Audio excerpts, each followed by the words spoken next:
امام غزالی سے بڑا فلسفی کون ہوگا؟ لیکن امام غزالی فرماتے ہیں باتیں بڑی آتی تھیں، لفظوں پہ بڑا غور تھا، پن من بڑا میلا تھا، اندر کا سفر ختم ہی نہیں ہوتا تھا۔ مجھے حدیثیں بڑی یاد تھی کہ نماز میں بڑی لذت ہے، پر سر سجدے میں رکھتا تھا تو جمتا ہی نہیں تھا۔ مجھے پتا تھا قرآن کے ایک حرف کا ثواب 10 نیکیوں کے برابر، پر قرآن کھولتا تھا تو دل جمتا ہی نہیں تھا۔ فرماتے ہیں میں بڑی مسجد کا خطیب تھا، ایک دن میں ایک چھوٹی مسجد کے خطیب کے پاس چلا گیا، حضرت ابو علی فارمدی۔ مجھے کسی نے بتایا یہ بابا اپنے دروازے پہ بھی جھاڑو دیتا ہے اور مسجد میں بھی جھاڑو دیتا ہے۔ مجھے کسی نے بتایا کہ میں تو نماز کا وقت بھی ہو جائے تو میرے لیے بوجھ ہے مسجد جانا، یہ تہجد کے وقت بھی مسجد پہنچ جاتا ہے۔ مجھے کسی نے بتایا کہ اس کی طبیعت بڑی مائل ہے رب کی طرف، میں پہنچ گیا، پر گیا رات کو گیا۔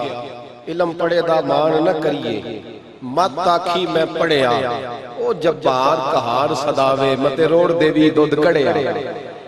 کہتے رات کو گیا، رات کو تو جا کے کہا حضور علم بڑا ہے، عقل بڑی ہے، باتیں بڑی آتی ہیں، کیا بات پیچ و تاب بڑے آتے ہیں، ساری سیاست جانتا ہوں، پر کیا کروں؟ تو جو سر بسجدہ ہوا کبھی تو زمین سے آنے لگی صدا، تیرا دل تو ہے صنم آشنا، تجھے کیا ملے گا نماز میں؟ تو حضور پریشان ہو کچھ کریں، تو آپ فرمانے لگے غزالی تیرا کچھ بھی نہیں ہو سکتا۔ کہا کیوں؟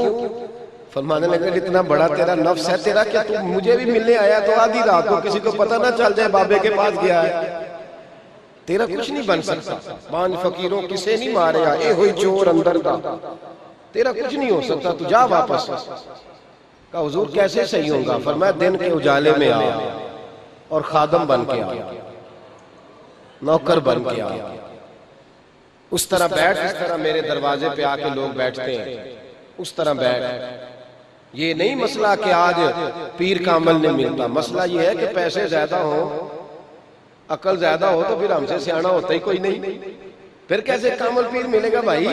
پھر کوئی نہیں ملتا۔ چھت پہ کھڑے ہو کے دیکھو تو بندہ اونچا نظر آ جائے، یہ کیسے ہو سکتا ہے؟ سوال ہی نہیں پیدا ہوتا۔ حضرت امام غزالی علیہ رحمہ فرماتے ہیں میں دن کے اجالے میں، پہلے تو جا کے میں نے کہا نہیں میں نہیں جا سکتا، لیکن وہ اندر کی جو ہلچل تھی نا، خرد کی گتھیاں سلجھا چکا ہوں، یا رب مجھے صاحب جنو کر دے۔ فرماتے ہیں وہ اندر کے پیچ و تاب چین نہیں لینے دیتے تھے۔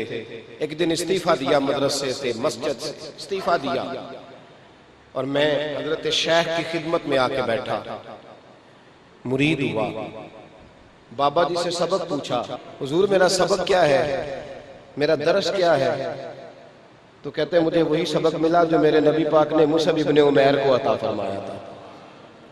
وہ میرا اعلیٰ لباس اتر گیا، ٹاٹ کا لباس پہنا دیا، بوریے کا لباس، بوریے کا لباس، تینوں لب دیاں آپ گواچے تے سانو اپنی خبر نہ کوئی، ساتھوں پارے ککھ گلیاں دے، سانو آخ دے لوگ شدائی، اسی ننگ نموس دا ساڑ کے چولا، گل پہنے تاج گدائی، سجنا اپنا آپ گوایا تا یار نے چاہتی پائی۔ فرماتے ہیں وہ اتر گئے کپڑے، مجھے فرمانے لگے فرض نماز پڑھ کے نا غزالی تو پہلے بار نکل جانا، دعا نہ مانگنا۔ جو بوڑھے بوڑھے بابے آئے نا نمازی، بوڑھے بوڑھے جن کو نظر کم آتا ہے، ان کے جوتے ذرا سیدھے کر کے آگے رکھ دینا جی۔ اے ان سویرے مولوی اور نہ اکھل لگ پہ سارے، ہم جو فتوے بھی ہوتے ہیں نا وہ بھی وہاں ڈالتے ہیں جہاں ہمارا اختلاف ہوتا ہے، یہ سویرے فتوہ ادھر نہ دے دینا، فرض پڑھ کے جلدی چلے جانا۔ امام غزالی علیہ رحمہ فرماتے ہیں میں نے پہلے 2-4 دن مشکل ہوا، پھر مسئلہ صحیح ہو گیا، پھر بات بن گئی، 2-4 دن مشکل ہوا، پھر حالات بدل گئے، کچھ بھی نہ ہوا۔ کہتے 2-4 دن میں نے جوتے سیدھے کیے، مسئلہ ٹھیک ہو گیا، 3 سال بیت گئے، 3 سال، اور میرا معاملہ بھی بہتر ہو گیا۔ میں نے آ کے پوچھا حضور سبق نیا کوئی؟ تو مسجد کے باہر کنواں تھا، حضرت فرمانے لگے تیرا سبق بدل دیا ہے، ادھر کنویں پہ چلا جا، کنویں سے پانی کے ڈول نکال اور بوڑھے نمازیوں کو وضو کرایا کر۔ ٹھیک ہے کوئی مسئلہ نہیں۔ آپ کو ایک بات بتاؤں، خادم سکھی رہتا ہے، مخدوم پریشان رہتا ہے.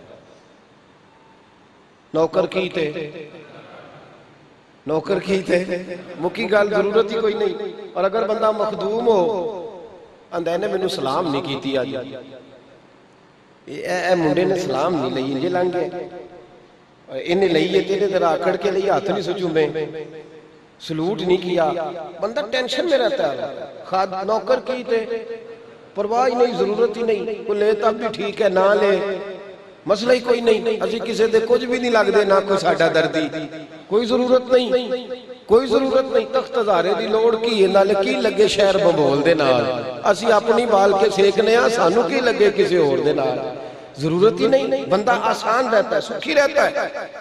میرے رسول پاک صلی اللہ علیہ وسلم کا دین سمجھنے والوں بات کو سمجھو. امام غزالی فرماتے ہیں میں نے 3 سال وہاں بھی نوکری کی. او بھائی بڑا مشکل ہے، میٹرک کا اسٹوڈنٹ ابھی پاس نہیں کیا، پتہ نہیں سیپلی آئے گی کہ کیا بنے گا. اس کو آپ کہنا پانی کا گلاس لا تو کہتا ہے ایسے لے آؤں. یہ کہاں لکھا ہے؟ یہاں اصل مسئلہ انا کا ہے. انا تو سچی بھی ہو تو نہیں ٹھیک ہوتی، اگر جھوٹی ہو تو بڑی خطرناک ہے. حضرت امام غزالی فرماتے ہیں 3 سال میں نے وضو کرایا. ایک بوڑھے بزرگ آئے، چہرہ بڑا نورانی تھا، لفظوں میں بڑی کشش تھی، پر عمل ان کا میں نے انوکھا ہی دیکھا.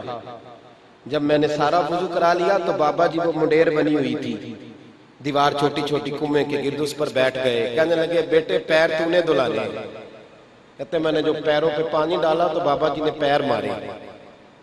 میرے ہاتھ میں کٹورا تھا پانی، میں گرا، کیچڑ بن گیا، کپڑے سارے کیچڑ سے بھر گئے. لیکن مجھے کوئی غصہ نہیں آیا، کوئی غصہ اندر شے ہی کوئی نہیں تو غصہ کہاں ہے؟ معاملہ تو ختم ہو گیا. یہاں تو رٹا سارا انا کا پڑا ہوا ہے، جھگڑا ختم ہو گیا. فرماتے پھر اٹھا، پانی نکالا، پھر وضو کرایا. انہوں نے پھر ٹانگ ماری، پھر گرا دیا، پھر سارا میں غبار آلود ہو گیا، کیچڑ میں بری طرح میں لتھڑ گیا. فرماتے تیسری دفعہ پھر انہوں نے مجھے گرایا، کوئی ملال نہ آیا. کپڑے جاڑے، پانی بھرا، وضو کرایا. بابا جی جب اترے نا، بابا جی نے مجھے گھور کے دیکھا تو میں نے مسکرا کے دیکھا. فرماتے میں نے مسکرا کے دیکھا. وہ اندر گئے اور میرے شہر کو پکڑا تو باہر لے آئے. کہنے لگے غزالی پک گیا ہے، غزالی پک گیا ہے، اب پھل تگڑا ہو گیا ہے، سایہ گھنا ہو گیا ہے. اب انشاءاللہ اس کا کوئی پھل کھائے گا تو اسے لذت ملے گی. اب کوئی سائے میں بیٹھے گا تو سکھ کی نیند سوئے گا. فرماتے ہیں حضرت ابو علی فارمدی نے سر سے امامہ اتارا اور میرے سر پہ رکھا. کہا غزالی تیرے باطن کے بت میں نے سارے توڑ دیے ہیں، تیری انا کا کیچڑ میں نے سارا اتار دیا ہے، تیرے اندر کی جو غلاظتیں تھی وہ دھو ڈالی ہیں ساری. اب یہ پگڑی تیرے سر پہ رکھتا ہوں، مجھے زمانہ بھول جائے گا پر غزالی کا ذکر قیامت تک ہوتا رہے گا.